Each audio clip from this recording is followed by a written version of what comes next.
નલિયા દુષ્કર્મ કાંડ મુદ્દે વિધાનસભાના વિપક્ષી નેતા શંકરસિંહ વાઘેલા અને નાયબ મુખ્યમંત્રી નીતિનભાઈ પટેલ આમને સામને આવી ગયા હતા। બાપુએ ભાજપ પર પ્રહાર કરતા બચાવમાં ડેપ્યુટી સીએમએ પુરાવા જાહેર કરવાની ચેલેન્જ કરી હતી। ગુજરાતી વિધાનસભામાં ફોન ફિલ્મ જોવાવાળા ધારાસભ્યો સત્તા પક્ષવાળા એ પકડાય, કમિટી બને, બધાના નામ આમાં કચ્છમાં નલિયામાં આવ્યા છે। એટલું જ નહીં, અનેક બધા આગેવાનો, જેમાં દિલ્હીના એક મંત્રી મેઘવાલ, દિલ્હી ભાજપના પ્રમુખ ડોક્ટર હર્ષવર્ધન, એમાં એક એમપી હતા આપણા બાબુલાલ કટારા, કબૂતરબાજી વાળા, બીજાની પત્નીને પોતાની પત્ની બનાવી,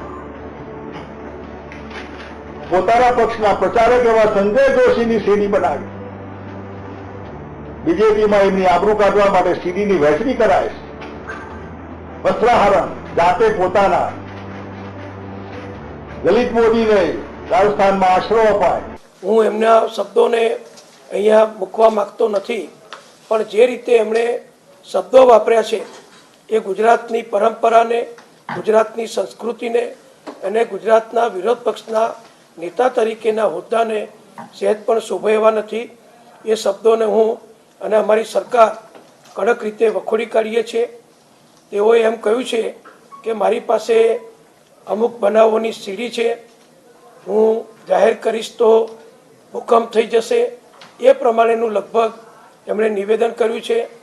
મારી એમને ચેલેન્જ છે કે કોઈ પણ પ્રકારના અપબનાવો હોય, દુઃખદ બનાવો હોય કે વખોડવા લાયક બનાવો હોય, એની કોઈ પણ બાબતની જાણકારી એમની પાસે સીડી સ્વરૂપે કે કોઈ પણ પુરાવા સ્વરૂપે હોય તો એમને રાજ્ય સરકારને, ગૃહ વિભાગને તાત્કાલિક આપવી જોઈએ અને એની તપાસ કરવા માટે સરકારને એ સોંપવી જોઈએ।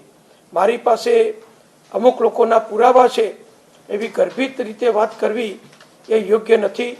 એમની પાસે સીડી હોય, કોઈ પુરાવા હોય તો કોઈ પણ વ્યક્તિના હોય એમને જાહેર કરવાની અમારી ચેલેન્જ છે।